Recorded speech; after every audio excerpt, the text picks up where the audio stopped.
Ako, maraming nasa utak ko, papunta ako dito, kung anong sasabihin ko. Puno kanina ang kaalaman ko. Ang problema, nung sumayaw yung magkakaroon dito,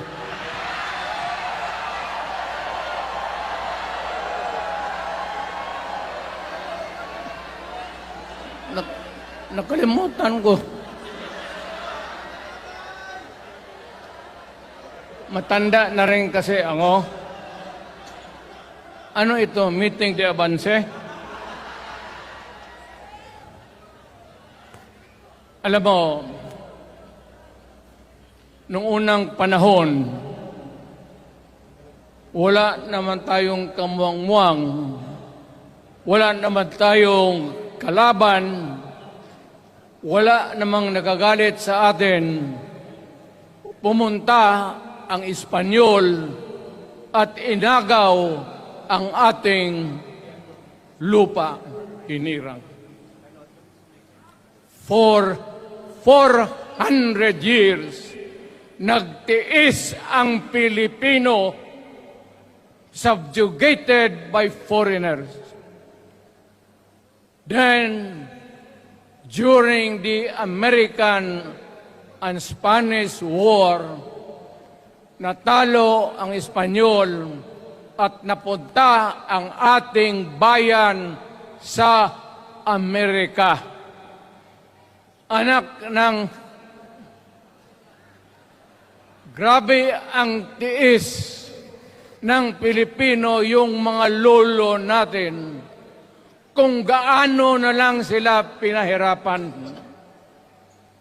Alam mo noon, kung hindi ka magsimba, ay may mga pare nandyan, they know the history of Christianity. Alam mo noon, kung hindi ka magsimba, 10 palo sa katawan mo. You doubt my ayan si Father Ivasco, Chief of Staff ko sa City Hall. Siya yung NPA leader doon sa Libungan, may plenum ang komunista. Itong mga sundalo natin, nandito sa harap ko, nahuli yan si Ivasco. At ako naman ay fiscal noon, pumunta ako sa Katitipan para i-administer ko yung oath niya, yung statement niya kung totoo o hindi. Pagkatapos noon, sabi ng mga sundalo, Piskal, papatayin namin itong 2 pare. Father Tison Waray, pati si Father Ivasco. Bumaba yan sila sa Visayas para makigsapalaran sa NPA. Sabi ko, wag, kasi pare yan. Puta, alam mo, ang Diyos nandyan eh. Kung ito lang naman yan ang prinsipyo, ideolohiya, hindi naman kriminal yan, kidnapper o pusher. Sabi ko, kulungin na lang ninyo. So, sa matagal na panahon, sulat siya ng sulat kay Cory. Eventually, na-release yan sila lahat, pati na ang asawa nila Quintanar, yung mga komunista, mga Esparo, nanggaling dito at naging uso sa buong Pilipinas, yung pagpatay. Wala. Barangay captain, konsehal, military, navy, police, puro may pamilya. Anak ka ng kakawalang kwenta yung ideolohiya. Kung hindi mo man lang mabinta sa mapayapa na panahon, so kinuha ko sa Chief of Staff, tapos umuwi siya sa Bohol, naging governor. Pare ito. Nandito siya ngayon, kasama tayo, at maraming salamat. You guys from other parts of the Philippines nagpunta rito para lang makipagduyog sa Bisaya. Sumama lang sa ating, kung sabay tunong sa Tagalog, yung ating, the purpose of why we are here. Wala akong, no longer in politics. I am not a candidate. Nahirapan nga ako mag-akyat ng hagdanan. I am 80 years old. Hindi, 79 lang, pero hindi binibilang yan eh. Sabi malas daw. Sabi ng asawa ko, 80 na ako. O, sige, 80 na. Pero nung lumabas itong People's Initiative, okay man yan. Abogado ako. There are 3 ways of amending the Constitution. Mag-constitutional convention, mag-election tayo sa political districts ng representante para sa assembly to convene there and propose changing or modification of our Constitution. Itong People's Initiative, pati itong Congress, they would convert the Congress into a constituent body and propose the Constitution. Alinman dyan sa lahat, it will be submitted to the people for ratification. Ang problema dito, ako, Mr. President, Ma'am Lisa Araneta Marcos, hindi ninyo ako kalaban. Panahon na ito talaga ang iniwasan ko kasi mapipilitan ako ngayon magsalita laban ng mga tao sa gobyerno. Alam mo, Mr. President, hindi ako maghingi ng tawad. Kagawan mo yan eh. It is your responsibility sa sarili mo. What you do in this world binds you. Iyo yan. Huwag mong sisihin ang ibang tao kasi sarili mong utak at katawan yan. Nung ako'y mayor, pinakitaan ako ng evidence ng PDEA. Doon sa listahan, nandoon yung pangalan mo. Ayaw kong sabihin yan kasi magkaibigan tayo. Kung hindi magkaibigan, magkakilala. Ikaw pumapasok kayo ng alanganin. Mr. President, baka susunod ka sa dinaanan ng tatay mo. Diyan ako takot. Ayaw ko mangyari sa iyo yan. Pabor lang ako namang nagmamakaawa kasi it will divide the nation at madugo itong panahon na ito. Alam mo, Mr. President, sabihin ko maya sa tao kung ano ka. Noong unang panahon, hindi tayo puro Bisaya nagkita-kita doon sa Luzon. There was a community of Filipinos. Galing Visayas, galing Ilonggo, galing Waray, galing Mindanao, galing Hulo, galing Lanao, Cebu, Samar, at Taas, Pampanga, Apare. Nagkita-kita yung mga minono natin. Kasi hinawakan tayo ng Espanyol, pati Amerikano. Nung dumating ang panahon na tayo'y nagkaharap na, sabi ng mga lolo natin, ano ang gawain natin sa bayan natin? Pwede ba tayong magbarangay-barangay lang o magkaisa tayo? Di na bale, iba-iba ang salita natin. It was agreed by the Filipinos then of all walks of life, Ma-Ilocano, Ma-Cebuano, mga taga Mindanao, they agreed to form a constitution. Alam mo, yung constitution parang bahayan sa tao. May poste.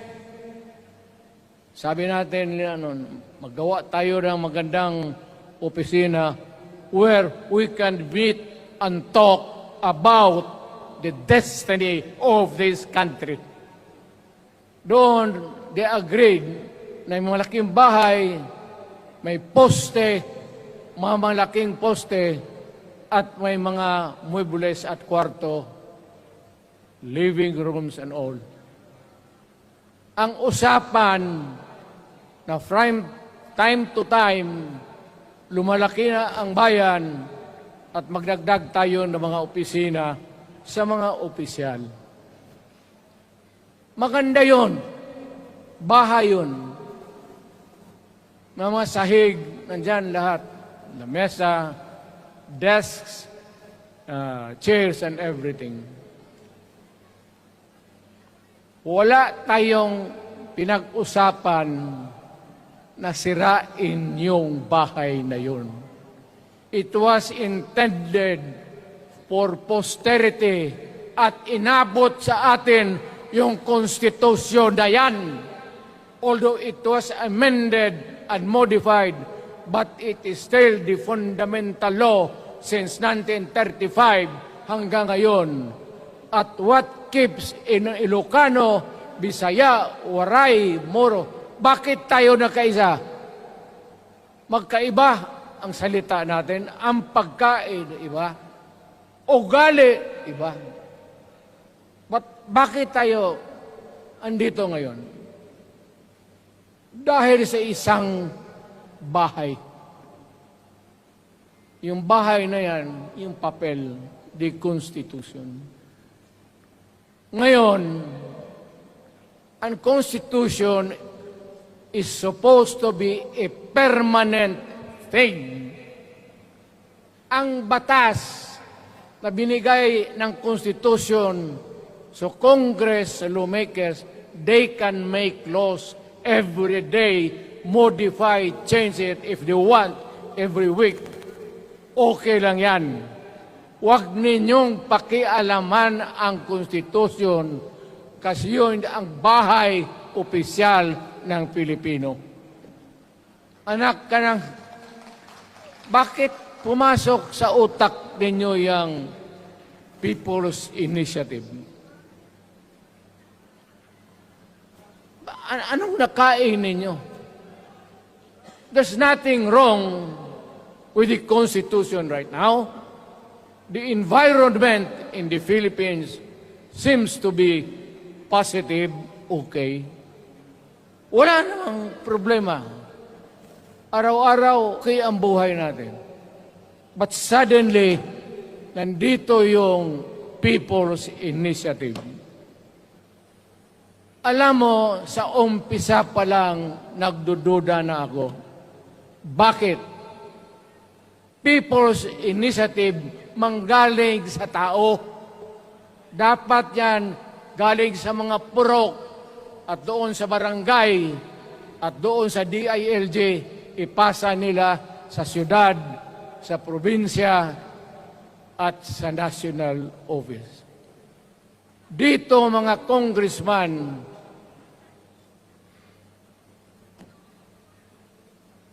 alam ninyo, kung magkaletse-letse ang buhay na ito, sabihin ko sa military, sirahan ninyo yung Congress. Magastos, nagbabayad tayo, nag-usek-usek sa kwarta. Sige pamayad para People's Initiative.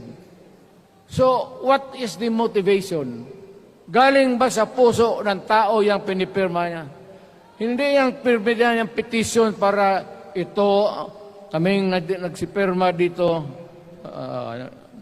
pumayag na merong pagkaiba ngayon sa Constitution. Pirma lang, pati pera. Ano klase yung putang inang yun? Ganon na lang ang tingin ninyo sa Pilipino. Pagka ganon, maghiwalay-hiwalay na tayo. Kayong taga Luzon, pumunta na yan sa Mindanao, mag-declare na lang tayo ng independence separate. Bakit binababoy ninyo ang bayan natin? Ako naging presidente. Ako naging mayor. Ako naging congressman. Ang sinasabi ko sa inyo, putang ina.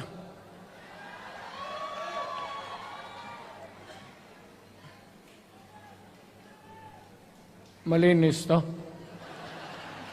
Baka ihi mo ito ha.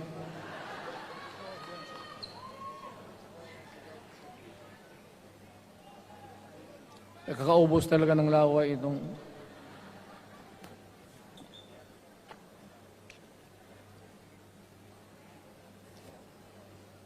What do you expect the national government, particularly ang Malacanang? Anong gusto ninyong response? Niwala kayong mga seminar na ganon. You never educated the Filipino people. You want the Filipino to remain ignorant para you can do what you want with the country. Yan ang totoo. Kasi ginagago ninyo para walang alam ang taong bayan. Well,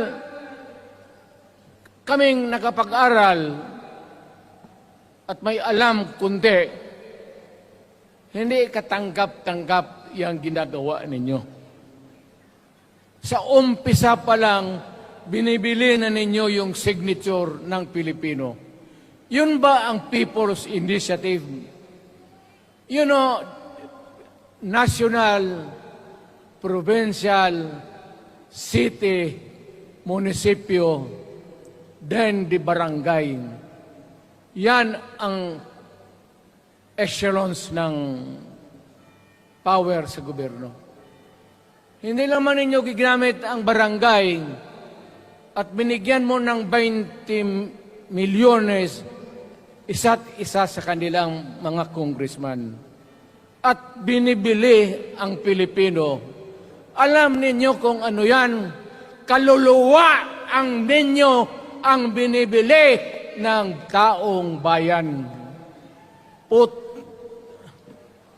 Hindi ako mapayag ng ganon. Nakapag-aral ako, hindi naman ako ignorante. Bakit ka mag-people's change? Ang problema ninyo, ganito. Hindi pa, pauna. Ang malas ng Pilipinas, every president, almost all, pag naupo na dyan sa Malacanang, walang ginagawa kung mag-isip ang mga putang ina kung paano pahabain ang termino nila. That's the problem. Bakit ganon kayo? Ang demokrasya may eleksyon. Para naman, tignan ninyo, Presidente Osmeña Bisaya. Ang napaalaala ko pa, Garcia Bisaya. Then Magsaysay Ilocano. Then si Quirino Ilocano. Ganon dapat. Ang eleksyon is a cleansing process. Gumagalaw yan, huwag mong tigilan.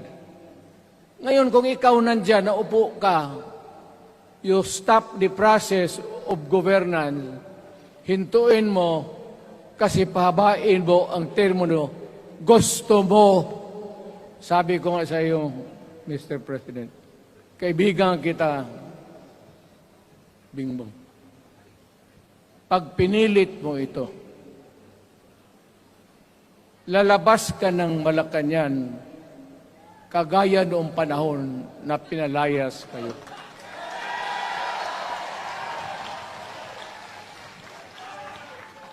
Alam ninyo, kung hindi na talaga ito mapigilan, nandyan ang military pati pulis, makinig kayo. Pag-aralan ninyo kung ano yung pinapakain nila sa taong bayan. At pagka nakita ninyo kung ano ang mali, you correct it. Nasa inyong kamay na yan. Ganito yung plano. Presidential, tapos parliament. Ang presidential, lahat kayo, ako, ikaw, lahat, hanggang doon, nagboboto, direct vote to elect a president. Itong parliament, prime minister lang ang magboto, yung mga assembly who are the congressmen now. Putang ina ninyo, wala akong tiwala sa inyo. Wala kayong prinsipyo, bukang pera kayo lahat. Yan ang totoo. Kaya gusto ko, pag nagka-letse-letse nga pumasok ang military, palitan ninyo lahat. Arestuhin ninyo kasi nagsasayang ng pera at yung ginagastos nila is a fraud, swindling ang ginawa nila. You must account for the wasted money, for the money that you bought the signature of a Filipino. Bribery.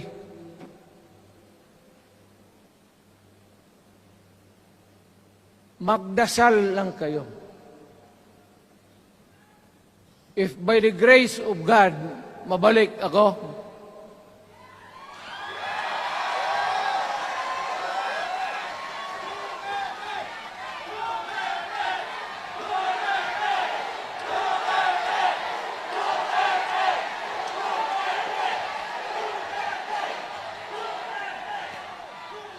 nilagro lang naman yan, hindi ba yan totoo? Utang ina kung mabalik ako, arestuhin ko kayo lahat for the swindling of the Filipino people. You committed fraud. Pinagsayangan ninyo ang pera namin. People's Initiative does not involve buying the vote or the signature of the Filipino. Talagang mga wala kayong prinsipyo, mga putang ina ninyo. Yun naman, baski ano ka, diyan katagal akong Yan, oh. Yung sa likod ko, umupo ako dyan. Vice Mayor ako. Diyan, Mayor ako, pinakamatagal. Naging congressman ako.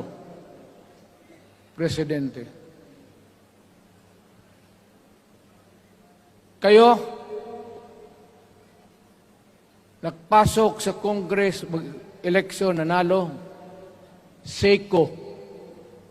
So parang ganito, yung mga, para sa mga balaga, pati lalaki. Pasok niyan, SECO. Paglabas niyan, pagkatapos, Rolex na. Pumunta ng Malacanang, nakatamaraw, paglabas niyan, nagka-Mercedes-Benz. Busog kayo lahat. Tingnan ninyo yung mga bahay noon ng mga congressman at tingnan ninyo ngayon kung ano kayaman sila, lalo na yung mga bahay nila sa Maynila.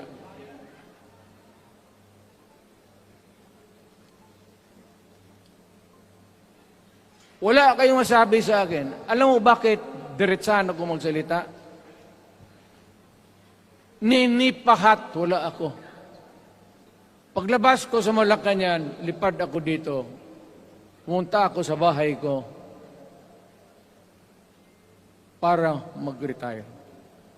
Ayaw ko sanang bumalik. Ayaw ko na. Matanda na ako. Putang ina, napapandol lang ako dyan eh. Kaya lang, marami akong magandang naisip kanina papunta dito. Kaya yung sumasayaw lang kasi yung mga ali. Nabakante tuloy, nakalimutan ko kung ano ko nang sabi. Tangina. Huwag kayong magpaloko. Alam mo, Parliament, ang ambisyon niyan, karamihan, galing kay Lisa Marcos at kay Romualdez. Bongbong bangag yan.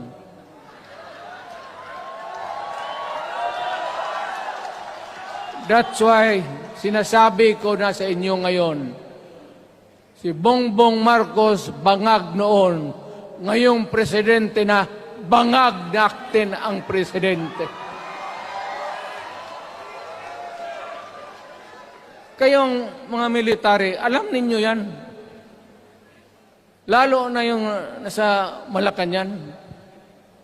Alam ninyo. The Armed Forces of the Philippines, alam ninyo. May drug addict tayo na presidente, putang inang yan. Ayun ang, bakit ako nagkaroon ng kaso ng ICC? Sabi nila, pinapagpatay ko raw yung mga drug pusher at drug addict. Mabutit na lang, wala na ako sa pwesto, baka kasali ka pa. No, Mr. President, pinilit ninyo kami. Kayo yung sa Bisaya, kinikitoy mo yung Pilipino. You are testing the waters. Not even. You are, pushing to the limits ang pasensya ng Pilipino. Wag na wag mong gawin yan. Huwag mong gawin yan, huwag mong ituluyan kay magkagulo. Pag hindi namin napilitan kayo sa mga rallies, sa aming mga boses, ang sentimento namin, ako'y sinasabi ko sa military, nag-hemorrhage ang bayan, gastos dito ng gastos doon. Tapos kung mag-speech, ang pinag-usapan ang putang inang pobreng Pilipino. Gastos dito, gastos doon. Mga military, maawa kayo sa bayan. Pag hindi namin kaya, gawin na ninyo. Gawin ninyo, kawawa ang Pilipinas. Alam mo, Presidente, tapos mag-parliament, tumatakbo ng assemblyman o congressman niya si Sandro, tapos ipasok nila sa assembly, gawain nilang prime minister. Yan nga ang sakit ng Pilipino. You want to perpetuate yourself in power at the expense ng buhay ng bayan. Mabuti sana kung bright kayo. Kung drug addict ka lang naman at may asawa kang hungry for power, tapos may isa itong taga Leyte, gusto siyang mag-prime minister at gawin niya itong bongbong, diyan ka lang, ako ang bahala. Ceremonial president ka na lang. Ako na ang magpatakbo ng bayan sa parliament. Yan ang plano nila.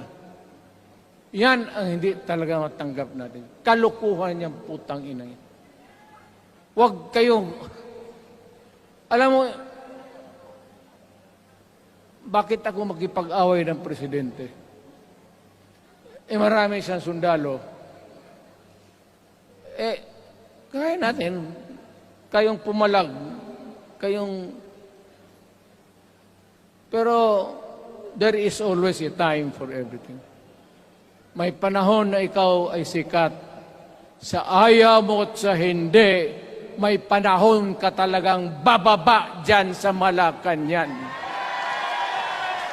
Gaano katagal ka man to hang on to the power, that is for God to decide for the nation. Kami, patayin ninyo, wala na akong silbi. Tapos na ako, naging presidente na ako. Nakatikim na ako ng pag-upo ng silya dyan sa Malacanang. Ganoon na lang ang ang alaga ko sa bayan. Alam mo ba, talungin mo yung lahat ng senador. Magbisita sila, isang kanin, isang pork chop o isda, sabaw. Noong panahon ko, sabi ko, yan lang ang mapakain ko sa inyo. Walang steak kasi mahal yan. Hindi natin pera itong kinakain natin. Yan ang totoo. Magtanong kayo ng taga-Malacan dyan. Oh. Hindi ako nagpabibida. Sinabi ko lang, huwag ninyong kalimutan, Mr. President, ang delikadesa. Mahirap yan. Magkaroon tayo ng... Ngayon, mula naman, yun naman lang ang dapat lang pagpintuhan natin. Huwag kayong pumayag dyan. Binabastos kayo. Alam bakit? Bakit nadalhin tayo sa parliament?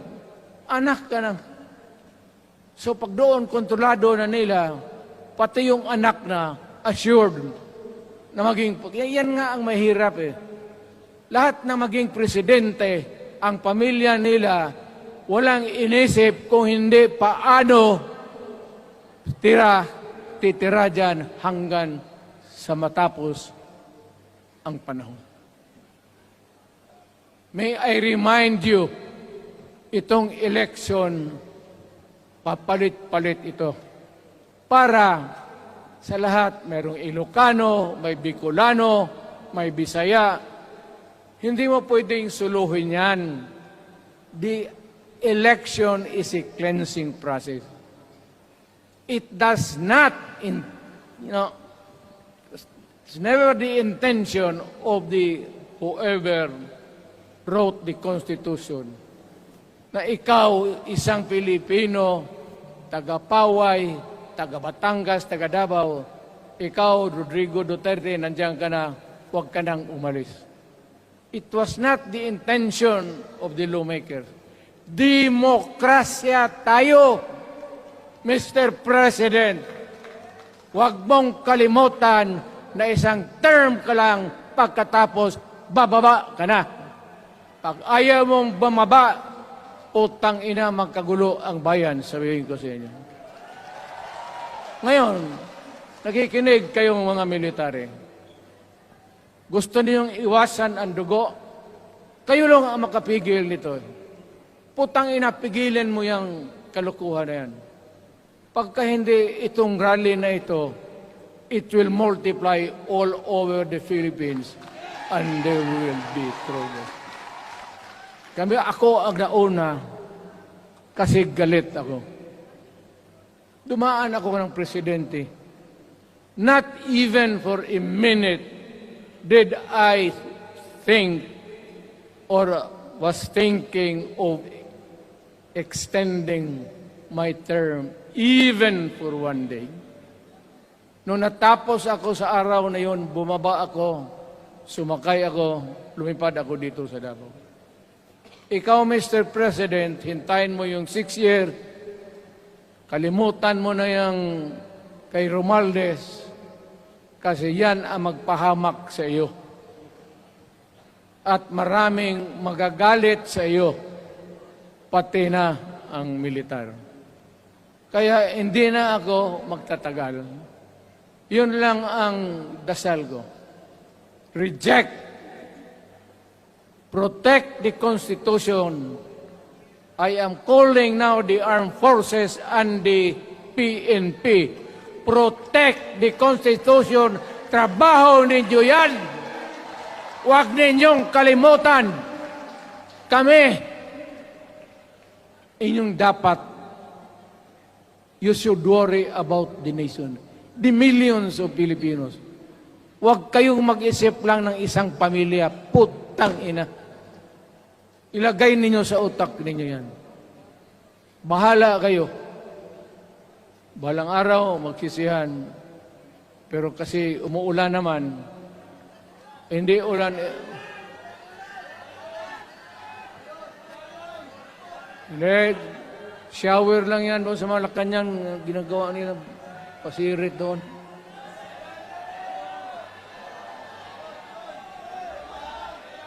Wala naman rin akong masabi. Kasi hindi man ito eleksyon.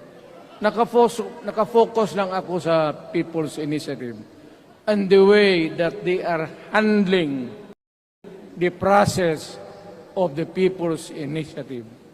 Ang nangyayari ngayon, hindi yan People's Initiative, kung hindi buying the people for their signatures. Pag-umpisa pa lang, bayaran na. At maniwala ka ng konstitusyon, lalabas yan maganda. Kung pira-pirahin lang tayo. Balang araw, wala na ako sa buhay. Maybe 10 years, 5 years from now. You might want to change some provision. Yung sabi nila, the usual excuse is economic provisions lang ang aming pakialaman. Putang ina, huwag kayong maniwala dyan sa mga yawa na yan. Puro kasing sinungaling ang mga ulol. Alam mo, pag nagtawag ka ng Constitutional Convention through People's Initiative or when you open the Constitution, hindi mo pwedeng limitahan ang powers na yan. It's unlimited. Kung ano ang gawain nila at kung ano ang utos ng may pera, kung bayaran sila, ipagbili talaga tayo. Ipauhanin na lang ako, nagkangi ako ng may mga congressman dito. Ito yung matitino. Nandito si Congressman Alvarez. Pumunta talaga siya. Hindi mo kasi niya ako hinayaya. Kapupunta sana ako ng Tagum. Para lang ako galit talaga. Bakit po putang ina? Bitsiga. Bakit? Bisaya pa makumutan ko na imong naong. Magharap ka sa akin, ganoon ko yung mukha mo. Bakit? Bakit bigyan mong problema ang Pilipino? Ano ang kasalanan ng Pilipino at gumagastos kayo, binibili milyon ng milyon, kayong mga congressman, putang ina, istapa yan. swindling yan.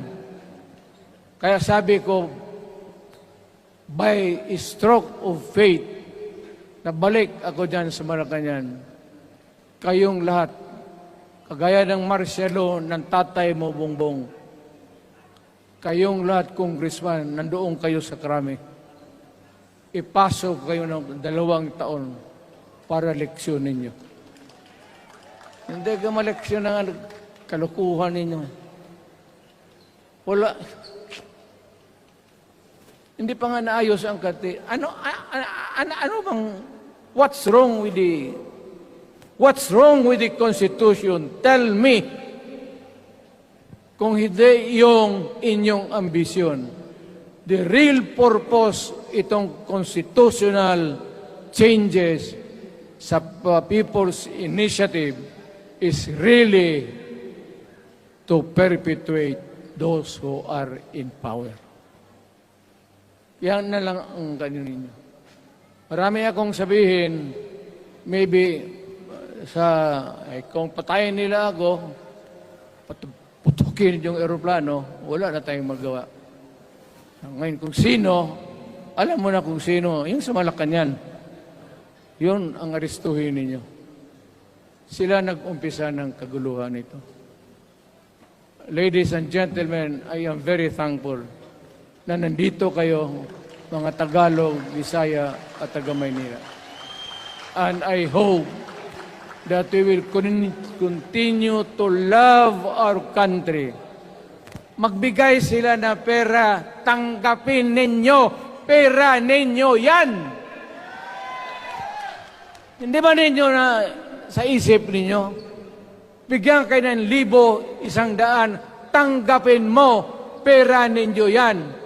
Pati yung sa bulsa nila, kinakain nila, at pinagbili ng bahay kung saan-saan, pera ninyo. So, make sure na bago kayo lumabas lang naman sa mundong ito, may panahon lahat, mamatay tayo. Mag-iwan kayo ng isang prinsipyo.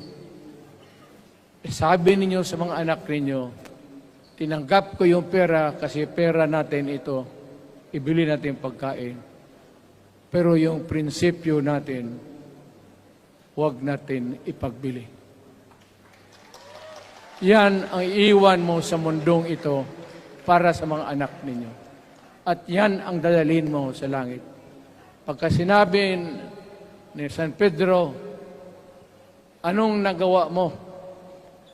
May ginawa ako para sa bayan. Tapos magsabi si San Pedro, ano pa? Yung mga ibang bagay na ginawa mo, mga kasalanan, mga kabit, ganon.